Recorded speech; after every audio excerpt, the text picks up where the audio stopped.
Bien des aspects paradoxaux, difficiles en tout cas à résumer. Il est à la fois un monument de la littérature française, en bien des sens un auteur classique, mais ses histoires les plus fameuses, le Passe-Muraille, la Jument verte ou les Contes du Chat perché, ont sans doute fini par faire un peu d'ombre à une œuvre en réalité prolifique, faite de romans, de nouvelles, de pièces de théâtre, de scénarios, et même, on l'entendra cette nuit, de chansons. Pour ce qui est du style, les récits relèvent tantôt du réalisme, tantôt du fantastique. L'humour et l'ironie côtoient parfois une noirceur assez profonde. Quant aux personnages, ils sont peints avec une tendresse qui laisse par moments la place à une férocité assez sévère. Pour évoquer la saveur de cette œuvre et faire découvrir aussi quelques-uns des aspects de la vie d'un homme finalement peu connu, nous avons convié deux hommes qui l'ont beaucoup fréquenté à des titres différents. Michel Lécureur d'abord, bonsoir. Bonjour Mathilde Wagman. Vous avez dirigé l'édition des œuvres complètes romanesques de Marcel Aimé dans la Pléiade. Vous avez aussi édité des lettres, des articles, des propos littéraires regroupés dans différents volumes parus aux Belles Lettres. Et vous êtes l'auteur d'une biographie dont la dernière édition est parue en 2 volumes chez Edilivre. Et puis Dante de Sarthe, bonsoir à vous. Bonsoir. Vous êtes cinéaste, vous êtes l'auteur de plusieurs films burlesques, parmi lesquels Faste, Je me fais rare ou encore Je fais feu de tout bois. Et vous avez en 2016 réalisé pour Arte une adaptation extrêmement réussie du Passe-Muraille, avec dans le rôle du célèbre Dutilleul, Denis Podalides. Bonsoir à tous les deux et merci d'être avec nous. Pour commencer cette discussion, je voudrais vous poser une question un peu personnelle. Je voudrais que vous nous racontiez comment est-ce que vous avez, vous, fait la connaissance de cette œuvre qui est celle de Marcel Aimé, Dante de Sarthe, pour commencer? Eh bien moi, j'ai connu Marcel Aimé par ses produits dérivés, je dirais, puisque sans savoir même que c'était Marcel Aimé, puisque je pense que petit, j'ai dû voir quand j'avais une dizaine d'années le Passe-Muraille avec Bourvil à la télévision dans une rediffusion. Un film de Jean Boyer. Jean Boyer. J'ai vu aussi le film de Claude Autant-Lara, La traversée de Paris. Donc c'est comme ça que j'ai connu Marcel Aimé, mais sans savoir que c'était lui. C'est plus tard, au collège, je crois, quand j'ai lu la nouvelle du Passe-Muraille, que je me suis dit, il y avait quelqu'un qui avait donc écrit cette histoire. Et voilà. Une fois que vous aviez découvert cette nouvelle-là, vous vous êtes plongé dans d'autres de ces textes, vous avez voulu aller voir plus loin? Oui, pas immédiatement, puisque effectivement, je l'ai connu adolescent, et à une époque où on n'est pas très lecteur, où peu de gens sont très lecteurs. Moi, je me suis mis surtout à lire à l'âge adulte. Et donc, j'ai découvert Marcel Aimé à l'âge adulte, réellement, vraiment. Mais il fait le trait d'union entre l'enfance, l'adolescence et l'âge adulte. C'est Marcel Aimé, c'est l'essence de Marcel Aimé. On a l'impression qu'il n'y a aucune césure entre ces différents âges. Son style est le même, quel que soit, justement, son public. Et je trouve que ça, c'est une de ses grandes forces. Et vous, Michel Lécureur, vous avez consacré une partie assez importante de votre vie, on a l'impression, à Marcel Aimé, puisque vous avez écrit un nombre de livres à son sujet assez impressionnant. Comment est-ce que vous avez connu le personnage ? Je ne l'ai pas rencontré à l'école parce que on ne me l'a pas fait apprendre. Mais quand j'étais étudiant, je suis tombé un jour sur un volume qui s'appelait La tête des autres. Et j'ai lu cette pièce et je m'en suis délecté. Parce qu'il y avait dedans une férocité, mais en même temps un grand humanisme, et puis que moi j'étais encore adolescent et très attaché au respect de la liberté, de l'innocence et à une justice qui fonctionne dans les règles. Et donc j'ai trouvé que c'était un auteur merveilleux. Mais c'était l'époque où je commençais mes études supérieures et bien sûr, je n'avais pas Marcel Aimé au programme. J'avais des gens très différents comme Paul Claudel, Le Soulier de Satin, des choses comme ça. Je sais pas si vous voyez, Partage de midi. C'était passionnant. Et puis après, j'ai commencé une carrière de prof de lycée. Et là, j'ai commencé à penser à nouveau à Marcel Aimé. Et puis, en faisant évoluer ma carrière quelques années après, je me suis retrouvé dans un établissement d'enseignement supérieur. Donc, je me suis dit que j'allais mettre en route une thèse. Tout le monde a ri parce que j'avais passé la trentaine, mais quand même, il n'est jamais tard pour bien faire. Et j'ai commencé à l'époque une thèse de 3e cycle sur Marcel Aimé. J'ai eu beaucoup de mal à trouver des enseignants pour diriger mes recherches. Parce que Marcel Aimé n'était pas un auteur bien considéré à cette époque. Non, pas du tout. Et puis, un auteur secondaire, pas intéressant. Aujourd'hui, les choses ont un peu changé ou il reste finalement assez peu étudié, en tout cas dans le monde universitaire? Il est étudié, il est pratiqué dans le monde du primaire, dans le monde des collèges. Mais dans l'enseignement supérieur, il reste encore assez marginal. Monsieur Dutilleul, s'il vous plaît.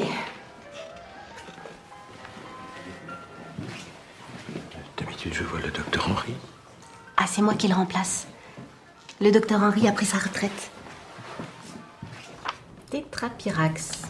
Tiens. Vous pouvez me décrire vos symptômes?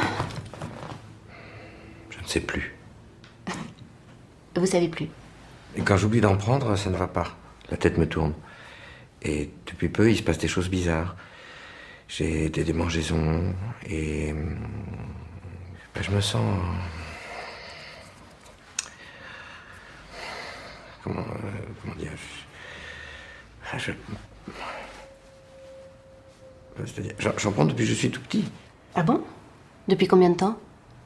Environ 35 ans. Vous prenez du tétrapyrax depuis 35 ans et vous ne savez plus pourquoi?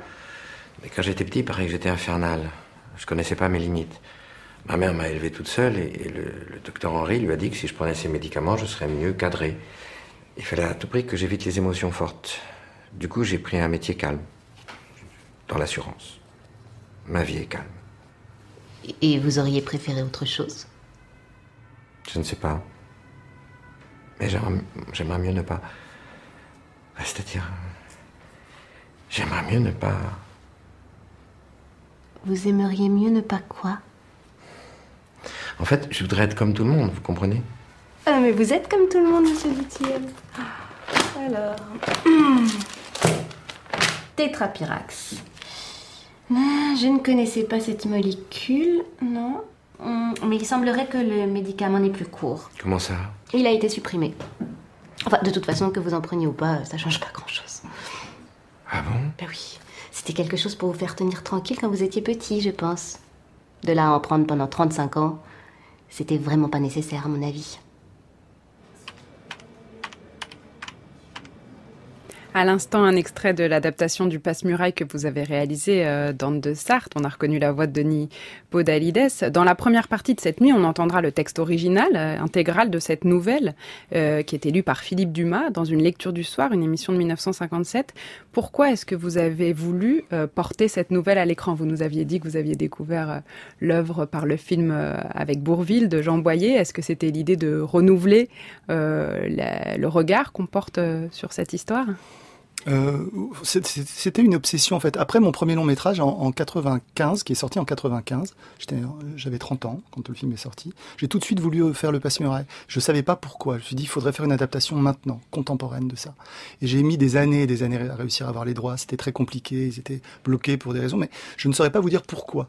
C'est seulement quand je me suis vraiment attaqué à l'adaptation que j'ai compris progressivement qu'il y avait un parallèle entre le moment où Marcel Aimé a écrit cette nouvelle et où il y avait une accélération du monde. Je parle pas de la guerre parce qu'il l'a écrit pendant la guerre, mais je parle à un moment où l'homme est un peu écrasé par un univers qui devient de plus en plus grand et de plus en plus complexe, ce qu'on peut appeler la post-révolution industrielle. Voilà, disons la deuxième révolution industrielle. Et nous, on vit la post-révolution numérique.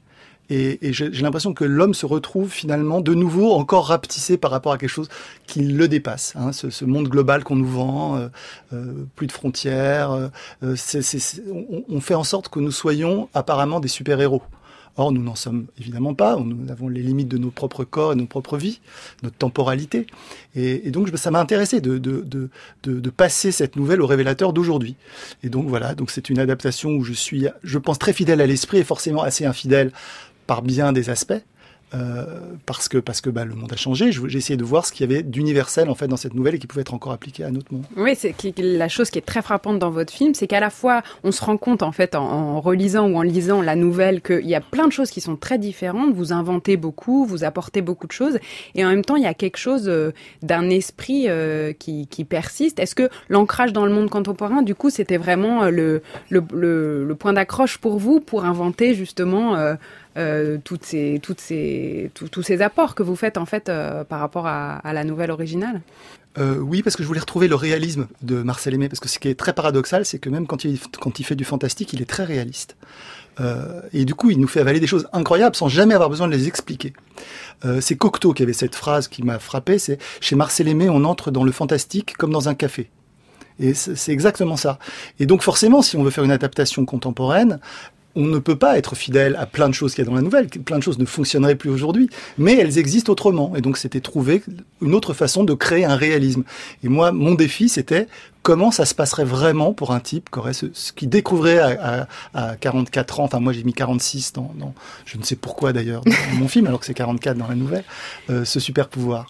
Il y a quelque chose aussi de très drôle dans le texte de la nouvelle, et on retrouve un peu cet humour-là dans votre film, c'est qu'au fond, l'événement extraordinaire qui arrive à du Tilleul, tel que le décrit Marcel Aimé, c'est pas tellement le fait qu'il découvre qu'il peut traverser les murs, c'est surtout, ce qui le dérange, c'est qu'un nouveau chef de bureau est nommé, et tout d'un coup, sa vie est bouleversée parce que ce nouveau chef lui demande de changer la formule de politesse par laquelle il conclut ses lettres. Est-ce que ce mélange de quotidienneté, d'un héros un peu banal finalement, et de l'irruption du fantastique, c'est caractéristique de l'approche qu'a Marcel Aimé du fantastique Michel Lécureur, on pourrait dire ça? Oui, absolument. Oui, c'est tout à fait ça. Vous avez parfaitement bien caractérisé, je crois. Je ne sais pas ce que Dan de Sarthe en pense, mais je crois que vous avez très bien caractérisé le fantastique chez Marcel Aimé, à la fois un mélange d'imaginaire, une donnée imaginaire au départ, et après, un déroulement très réaliste. Il y a une chose dans la nouvelle qui frappe aussi, c'est que la fin est très noire. Dans votre film, vous gardez cette idée que à la fin, le héros est enfermé dans un mur, ce qui est quand même assez sombre. Mais on a l'impression que votre film est plus doux que la nouvelle originale, dans le sens où elle est vraiment d'une noirceur assez terrible. Est-ce que vous avez aussi voulu atténuer un peu la tristesse assez profonde de la nouvelle? J'ai mis du temps à y arriver. C'est-à-dire qu'au début, je voulais être au contraire très fidèle à l'esprit de la nouvelle et avoir un du Tilleul dont on ne connaît pas le prénom d'ailleurs, jamais dans la nouvelle. Alors que dans le film avec Bourvil, il s'appelle Léon. Moi, j'ai fini par l'appeler Émile. Comment vous avez choisi ce prénom-là? Au début, je voulais pas. Donc, dans mes premières adaptations, il s'appelait du Tilleul. Tout le monde avait un prénom autour de lui, sauf lui. Comme une sorte de Bartleby de Melville, comme ça, un personnage qu'on connaît sans le connaître. Et puis à un moment, on me disait, les retours de lecture que j'avais quand j'ai commencé, on me disait, ça nous met à distance beaucoup. Il faudrait le rapprocher de nous. Et je voulais pas, je voulais pas. Et puis finalement, j'ai craqué. C'est-à-dire que je me suis dit que la durée de la nouvelle permettait, qui est une durée relativement courte, il faut savoir que c'est une nouvelle vraiment courte qui fait 14 pages. Oui, ça fait quelques pages, ouais. Pour faire un long métrage, on est obligé de rajouter des choses. Et ce qu'on rajoute, si on veut rajouter des choses sans pour autant caractériser davantage le personnage, on finit par faire quelque chose d'artificiel finalement. Donc je me suis dit non, je vais aller à l'intérieur du personnage, et en allant à l'intérieur de ce personnage, en essayant de déplier ce que je sentais dans la nouvelle et d'y apporter moi-même des choses, je me suis mis à l'aimer un peu plus, et du coup je l'ai adouci, mais en gardant quand même à mon avis l'essentiel. C'est un peu dans l'extrait qu'on a eu tout à l'heure, c'est quelqu'un qui a l'air d'être tellement comme tout le monde qu'il n'est comme personne finalement, et c'est un peu ça. Pour moi ça résume beaucoup de choses chez Marcel Aimé, son côté à la fois humaniste, profondément un amour de l'homme, et en même temps une grande noirceur qui n'est pas en lui, qui est aussi dans le constat amer de ce que le monde est autour de lui. Et je pense que c'est le choc de ces deux choses-là que je trouve très... c'est un choc à la fois un constat et aussi un choc poétique. On peut faire de la littérature à partir de ça, et on peut faire aussi du cinéma à partir de ça. Michel Lécureur, ça c'est quelque chose qui est assez constant dans l'œuvre de Marcel Aimé, de s'interroger à des gens qui sont comme tout le monde, mais qui finalement se retrouvent ne plus l'être par une série d'événements. On sent malgré tout qu'il a envie, Marcel Aimé, de peindre des personnages ordinaires au fond, qui ont envie d'être comme tout le monde en tout cas. Absolument, et en montrant tout à fait la double dimension, la dimension très très brave, très très humaine, une dimension qui pousse l'être à se dévouer pour des causes, le cas échéant, et en même temps une noirceur qui peut arriver, qui peut tout gâcher. Mais pour le Passe-Murat, moi je voudrais ajouter, je suis tout à fait d'accord avec ce que Dan de Sarthe vient de dire, il a parfaitement raison, mais je voudrais rappeler quand même en tant que historien de la littérature, c'est pourquoi je suis là, je crois, que c'est une nouvelle quand même qui a été publiée pendant l'occupation. Et quand même, c'est une nouvelle qui fait rêver un tas de gens qui sont emprisonnés soit dans leur appartement, soit dans une geôle. Quand j'entends parler du passe-muraille, j'ai toujours présent à l'esprit ce témoignage d'un ancien maire de Dole dans le Jura qui disait « Mais moi, je l'ai lu en prison, cette nouvelle. Et vous n'imaginez pas le bonheur que ça m'a apporté, parce que j'ai pensé que j'allais franchir les murs, briser mes chaînes et aller tirer la langue au directeur de la prison. » Et donc il y a cette dimension tout à fait éternelle que Dante de Sarthe a bien mise en valeur, mais il y a aussi cette dimension très ponctuelle, très marquée par son époque, qui est l'époque de l'occupation. Oui, cet aspect de cas qu'on peut lire dans le Passe-Muraille, on le retrouve aussi dans d'autres nouvelles qui ont été publiées dans le même recueil, qui ont toutes, à l'exception d'une, je crois, été écrites pendant la guerre. Il y en a une qui s'appelle La Carte et qu'on entendra aussi ce soir, puisqu'elle est lue aussi par Philippe Dumas dans cette même émission de 1957. La Carte, Dante de Sarthe, vous m'avez cité aussi ce texte parmi vos préférés. Pourquoi est-ce que vous l'affectionnez tant ? Oh là là, c'est une très grande œuvre, La Carte. Je trouve qu'à certains égards, c'est même, enfin, si on peut dire, supérieur, à mon sens, littérairement au Passe-Muraille. Pour une raison, là je sens beaucoup plus ce que vous racontez dans La Carte, puisqu'il est question de tickets de vie, tickets de rationnement, qui font référence directement aux tickets de rationnement pendant la guerre, c'est-à-dire le quotidien de gens pendant une période où ils doivent se débrouiller avec leur propre subsistance. On peut peut-être juste rappeler en quelques mots, La Carte est écrit comme le journal d'un certain Jules Flegmont, qui nous raconte comment il découvre, on sent qu'on est pendant la guerre, que les gens doivent désormais se déclarer pour aller pouvoir bénéficier de cette carte de rationnement qui leur donne accès à un certain nombre de jours de vie par mois en fonction de leur plus ou moins grande utilité pour la société. Ouais, exactement. Et là, je trouve que c'est d'une modernité incroyable. C'est à la fois évidemment ironique et cynique par rapport à la période qui vit, c'est certain, mais c'est extrêmement visionnaire par rapport au monde tel qu'il est en train de devenir. On essaie de tout rationaliser, et en essayant de rationaliser les choses, on les rend encore plus absurdes. Puisque pour ne sans déflorer les choses, c'est-à-dire que Flegmont est écrivain, il pense pas une seule seconde qu'il n'aura que 15 jours de vie par mois. Or, on lui apprend qu'il n'aura que 15 jours de vie par mois. Il est dans un premier temps très vexé, et puis ensuite il faut bien qu'il s'y fasse. Et puis effectivement, il cesse d'exister, et puis hop, il se réveille juste immédiatement après, 15 jours plus tard, donc il manque des pans entiers de sa vie. Et ensuite, il décrit de manière extrêmement réaliste une société où cette chose existerait vraiment.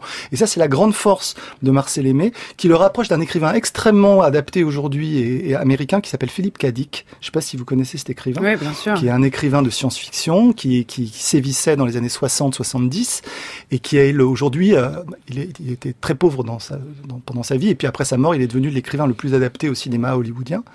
Et il y a beaucoup je pense que Philippe K. Dick a pris des choses de chez Marcel Aimé, et a pris aussi cet esprit qui consiste à rendre réalistes des choses qui ne sont absolument pas. Et ce qui est formidable dans La Carte, c'est que on est dans un phénomène crédible, c'est-à-dire qu'on se dit effectivement, si ça pouvait arriver, si tout d'un coup je disparaissais, que mes habits tombaient en tas comme ça par terre, et que 15 jours plus tard je réapparais tout nu et je me rhabille, et puis hop, c'est reparti, comment ça se passerait vraiment? Et on y croit, et puis tout d'un coup le système est dévoyé, et puis les riches commencent à acheter aux pauvres des tickets de vie. Et donc, les tickets de vie se vendent sur le marché noir, en fait. Absolument. Donc du coup le système marche plus du tout, c'est-à-dire que les gens les plus utiles finalement ne vivent plus, et les gens inutiles, riches, en sous-entendu entre guillemets, moins utiles, finissent par vivre, et du coup le monde ne marche plus comme il devrait. Donc premier dévoiement, premier effet pervers. Et puis la deuxième chose que je trouve extrêmement poétique et très très belle, c'est que ceux qui ont acheté trop de tickets de vie commencent à vivre le 31, le 32, le 33 du mois, le 34 du mois. Ça, c'est vraiment le génie. Et ils commencent à vivre des vies parallèles. Et ça, je trouve que c'est d'une puissance incroyable. Et c'est vrai que si on pense, je crois que cette nouvelle-là, en l'occurrence, elle a été publiée pour la première fois en avril 42 ou quelque chose comme ça. Oui. Il y a un effet quand même de saisissement par rapport au côté, oui, visionnaire et tristement visionnaire du monde que Marcel Aimé décrit, qui fait très concrètement écho au monde qu'il connaît à ce moment-là. Et il fait des allusions très précises à certaines choses concrètes. Il évoque le sort des Juifs, un moment dans un passage très étonnant où il cite des proches de sa vie réelle. Il cite le peintre Eugène Paul, il cite Céline, qui, dit-il, dit que tout ça, c'est la faute des Juifs, mais qui devait être dans un jour de mauvaise humeur, voilà.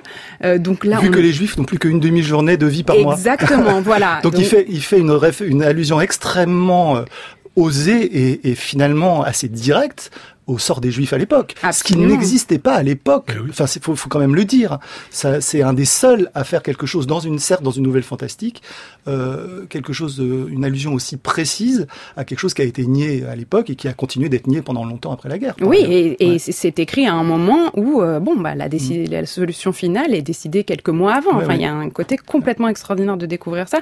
Michel Lécureur, vous pouvez nous rappeler concrètement cette nouvelle pour la première fois? Elle est publiée dans quel journal? Qui la lisait? Comment ça se passe à ce moment-là? Il a publié beaucoup de ses nouvelles dans Je suis partout, tout simplement. Pas celle-là, mais malheureusement, oui. Mais beaucoup de ses nouvelles dans ce journal qui est vomi encore à l'heure actuelle par beaucoup de critiques, beaucoup d'historiens, à juste titre, parce que on y trouve des affirmations, des déclarations qui sont absolument inqualifiables, qui sont inacceptables, qui sont blâmables à tout point de vue. Mais Marcel Aimé, lui, disait qu'il vivait de papier noirci. C'était un homme de lettres. Et il gagnait son mois, si je puis présenter les choses ainsi, parce que il publiait dans un journal, parce qu'il éditait chez Gallimard, parce que on lui achetait un scénario de film à la Continentale, un scénario de série B ou de série C, si on veut, mais ça lui rapportait de l'argent. Point barre. Comme on dit maintenant. Et voilà. Et c'est pourquoi. Mais il n'y avait aucune adhésion idéologique. Mais on trouve justement dans toutes ces revues de la guerre, ces journaux de l'occupation, les textes de Aimé qui ne s'engagent pas du tout dans ce qui se fait, mais qui au contraire se désengagent, prennent du recul, critiquent. Mais critiques au 2e degré ou au 3e degré. Il faut savoir lire les critiques dans les textes. Même dans les Contes du Chat, publiés à cette époque. Dans tel ou tel Conte du Chat, vous avez un dénonciateur, un petit coq, le petit coq noir, qui finit à la casserole. Oui, vous, Michel Lécureur, en fait, vous voulez un peu réhabiliter, au fond, Marcel Aimé, qui a une image, malgré tout, ambiguë sur le plan politique, et pour cause. Il a quand même été l'ami de Céline, il a soutenu Brasillac. On peut comprendre les raisons pour lesquelles il soutient Brasillac, qui était son ami, mais on peut comprendre aussi que le personnage, du coup, ait une image pour le moins ambiguë. Qu'est-ce que vous en pensez ? On peut avoir, chère madame, des amis dont on ne partage pas les idées politiques, nous de Zeus, de nom de Zeus. Oui, bien sûr. On peut très bien fréquenter un tel qui est à l'opposé de ses idées politiques et éviter d'en parler ou en parler franchement et s'accrocher à un bon moment et puis se quitter encore amis si l'amitié résiste à cette divergence politique.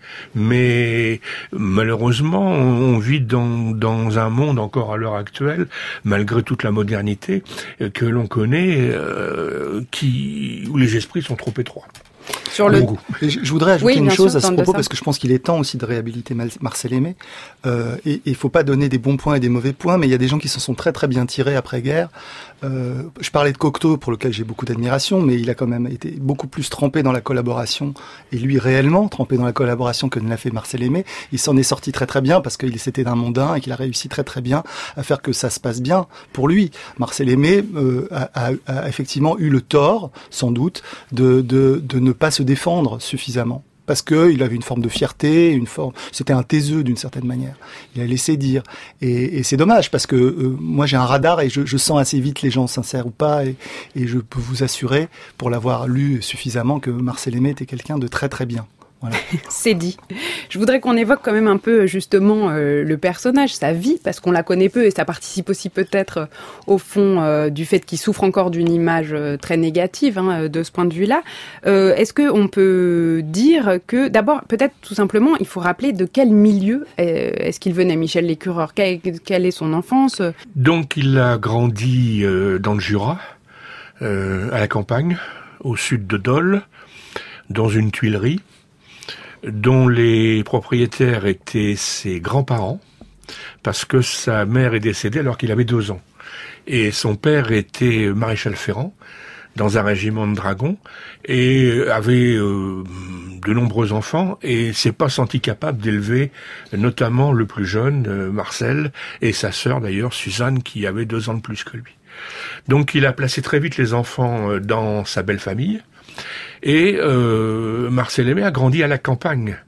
C'est quand même intéressant pour expliquer sans doute toute la veine rurale de ses romans, La Jument Verte et Le Tableau Crevé, Gustalain, c'est délicieux. La Vouivre. Bon. Le Jura est un décor assez permanent dans son œuvre du début à la fin. Mais en même temps, il est allé à l'école de Jules Ferry, républicaine, laïque et obligatoire, et il a été un très bon élève parce qu'il sortait d'un milieu où on parlait le français alors que beaucoup de ses petits copains du village de Villers-Robert patoisaient.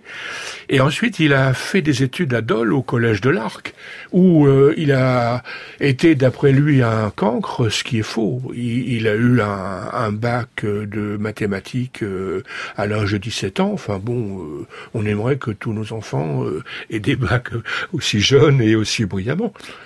Donc ça a été quelqu'un qui a grandi dans une famille qui s'est élevée grâce à la République laïque. Bon. L'un de ses frères, son frère aîné, Georges, a fini une carrière de militaire, parce qu'il a fait il est allé à Saint-Cyr, il a fini sa carrière comme général. Il a eu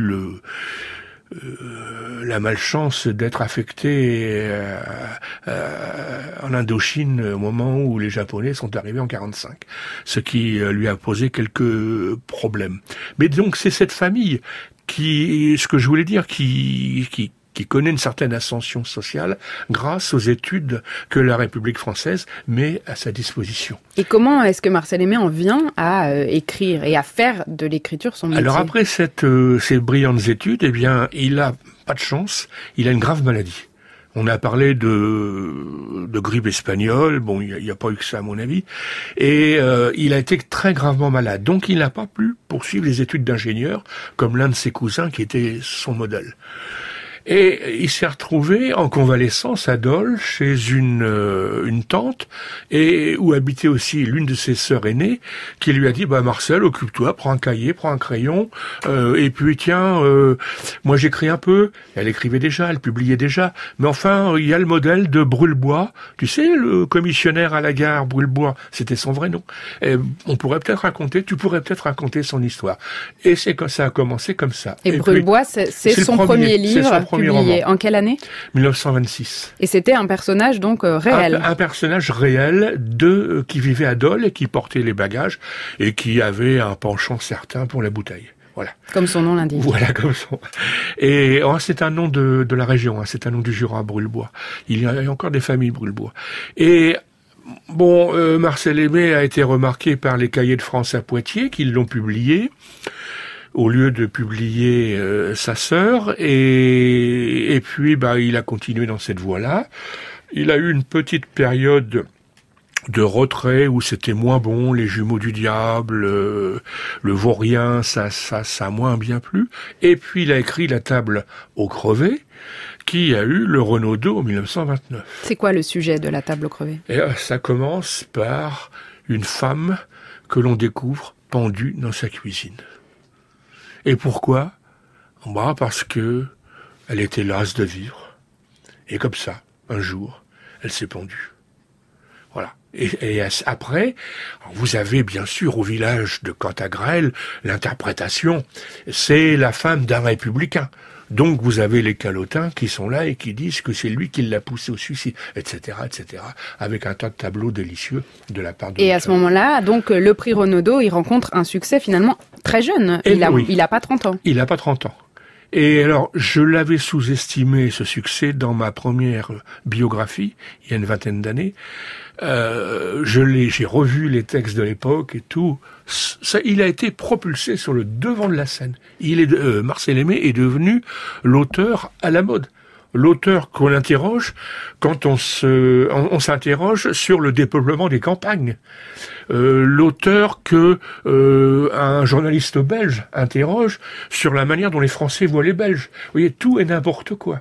Comme aujourd'hui, une vedette, une star, on va l'interroger sur la vitesse du vent ou la qualité des ordinateurs mis à disposition du public. Et à partir de ce moment-là, il gagne sa vie comme écrivain, parce que c'est une chose, il faut le dire, assez rare à son époque. Oui, mais bon, ça lui ouvre beaucoup de journaux, il publie des articles et commence à gagner sa vie correctement, et il faut attendre 1933, s'il y a 4 ans encore, mais il n'a quand même en 33 que 31 ans. Oui.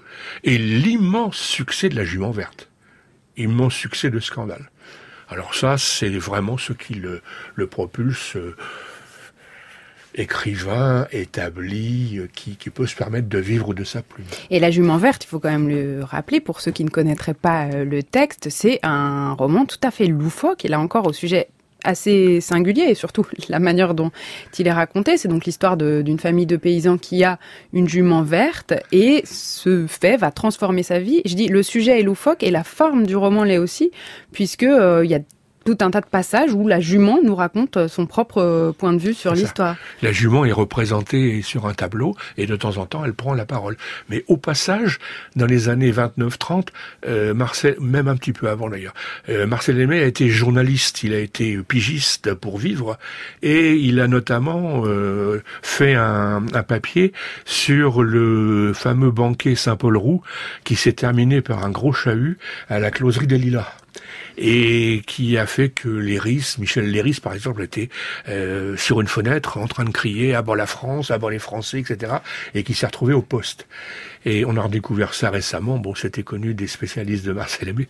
Et si vous ajoutez cette influence littéraire du surréalisme à la propension de l'auteur pendant ces moments de maladie à rêvasser, à se laisser aller à l'imagination, vous comprenez mieux un certain nombre de choses qui paraissent fantastiques dans son œuvre, comme ses propos de la jument verte dans la dite Jument Verte.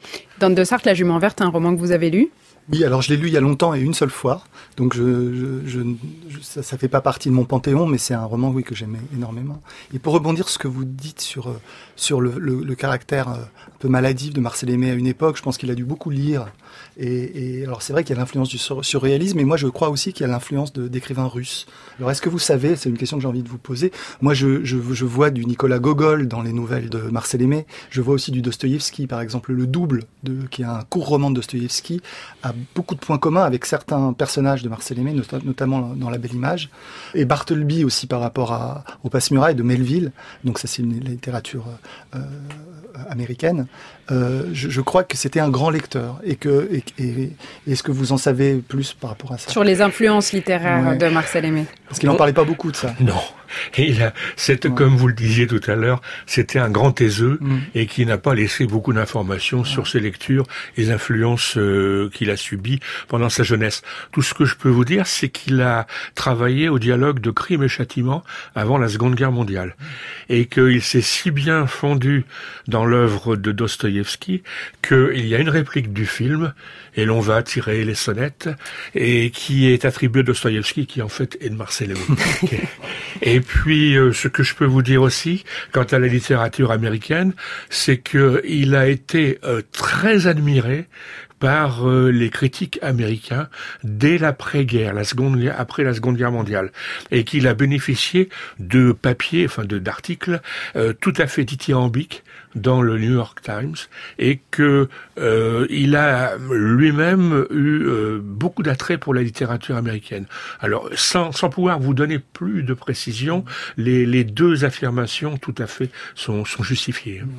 Pour ouvrir cette nuit spéciale, on entendra d'abord un hommage qui était fait à Marcel Aimé, diffusé au lendemain de sa mort, le 16 octobre 1957, dans une émission qui s'appelait D'un jour à l'autre. On y entend de nombreux amis et proches de Marcel Aimé, Montmartre 3, qui lui rendent hommage. Et puis on entend une petite archive assez jolie. C'est un enregistrement de Marcel Aimé lui-même qui, au cabaret Le Lapin Agile, qu'il aimait beaucoup, qu'il fréquentait beaucoup, en 1948, rend un petit hommage à Montmartre. On entend qu'il n'est pas tout à fait à l'aise face au micro, il le dit lui-même. C'est vrai qu'il a laissé assez peu de témoignages, en tout cas oraux, qu'il aimait peu se raconter finalement. Absolument. C'est un homme extrêmement discret qui estimait que sa propre vie n'intéressait pas les autres et qui était je crois, d'une grande timidité malgré tout.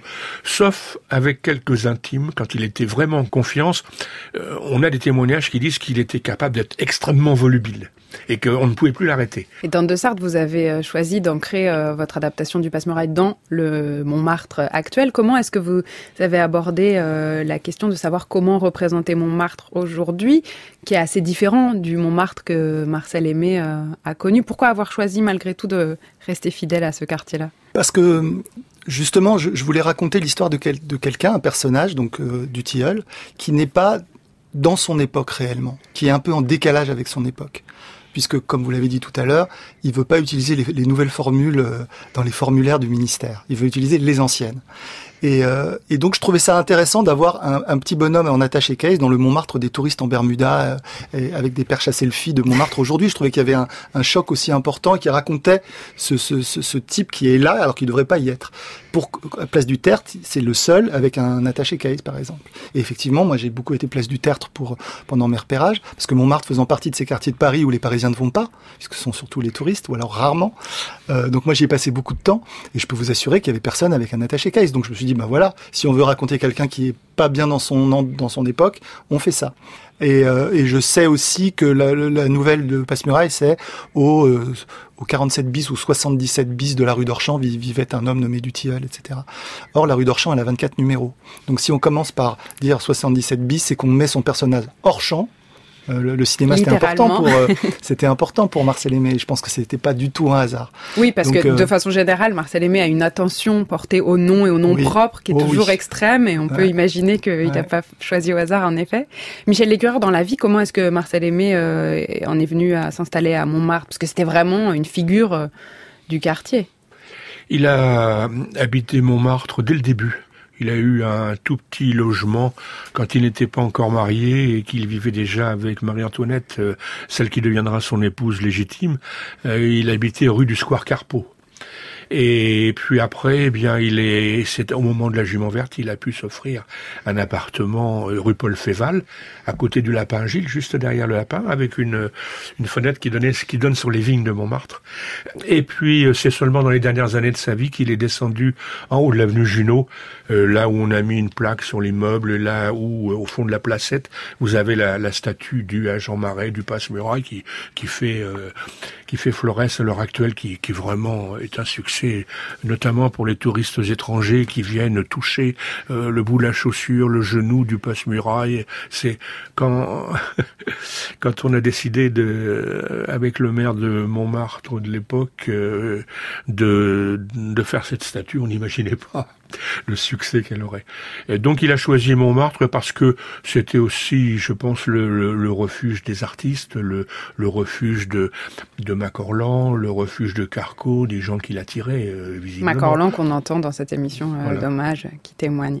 La troisième émission qu'on entendra ce soir, c'est une lecture par la comédienne Françoise Seigné des deux premiers chapitres de La Belle Image, un roman de Marcel Aimé que vous avez mentionné dans Desarthe, qui était paru en 1941 et qui raconte l'histoire de Raoul Sérusier, encore un héros assez banal au fond, un peu engoncé, un peu étroit, et qui se réveille un matin doté d'un visage de jeune premier. Dans Desarthe, vous m'avez cité ce texte aussi parmi ceux que vous chérissez beaucoup. Qu'est-ce qui vous plaît tant dans cette histoire-là ? Déjà, ça va être mon prochain film. Scoop, c'est Scoop. Je suis en train de travailler à l'adaptation de ce roman que je ne connaissais pas, relativement méconnu en fait de Marcel Aimé, qui a pas eu beaucoup de succès à l'époque. Et qu'on m'a donné, en fait, c'est les éditions Gallimard qui m'ont fait parvenir après que j'ai adapté et moi, la première chose que je dis, je vais pas encore adapter Marcel Aimé. Non. Je lisais d'autres livres pour voir, parce que j'avais envie de faire une adaptation, d'autres livres, d'autres auteurs, et puis finalement, je dis, bon, allez, je vais lire le Marcel Aimé. Et puis tout de suite, j'ai vu un film. De nouveau, je me suis fait choper, comme on dit, par cette histoire. Ce qui me frappe là-dedans, c'est, comme vous dites, c'est un homme d'une cinquantaine d'années, enfin un peu moins, dans 38 ans, mais pour moi, il en aura 50, qui un jour va refaire ses papiers d'identité et il tend les photos d'identité. On lui dit, mais monsieur, non, c'est pas vous, vous êtes trompé de photo, grosso modo. Et en fait, il s'aperçoit dans un reflet, il s'aperçoit qu'il est devenu jeune et beau. Donc c'est un peu... Et bizarrement, cette situation ne l'enthousiasme pas du tout. Il est plutôt gêné. Ça l'effraie, ça peut pas l'enthousiasmer Non, d'emblée. évidemment, mais il pourrait au bout d'un moment se dire, après tout, avoir une tête de beau gosse, c'est toujours pas un mal. inconvénient. Chez Marcel Aimé, c'est toujours un inconvénient. Et ce que je trouve formidable là-dedans, c'est que il continue d'être son ancien moi dans sa nouvelle apparence, évidemment. D'ailleurs, il a la même voix, la voix n'a pas changé. Et c'est ça qui devient son drame. Il se dit, quitte à être quelqu'un d'autre, il faudrait que je le sois complètement.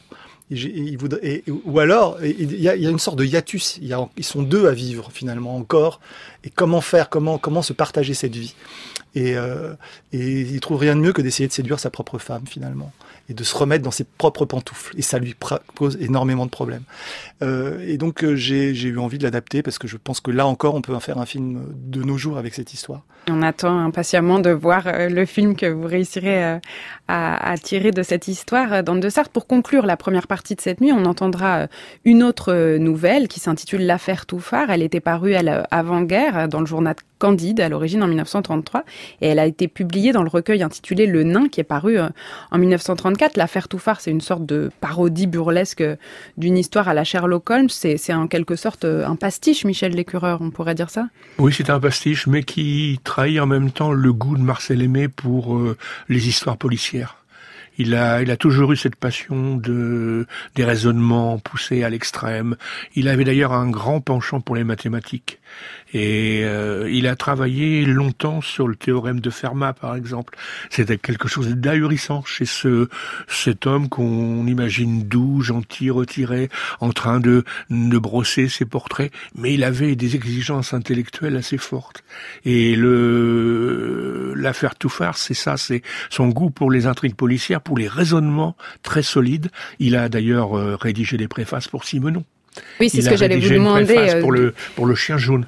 Mais j'ai interrogé Simenon qui m'a répondu à l'époque, et ce qui est assez rare parce qu'il répondait pas beaucoup, et qui me dit qu'il n'en savait rien, que c'est certainement l'éditeur qui a trouvé la plume de Marcel Aimé pour faire la préface.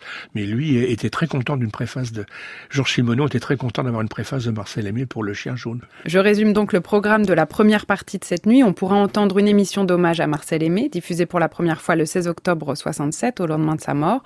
On entendra Philippe Dumas lire Le Passe-Muraille et La Carte dans une émission de 1957. La grande Françoise Seigné nous dira les 2 premiers chapitres de La Belle Image, c'était en 1972.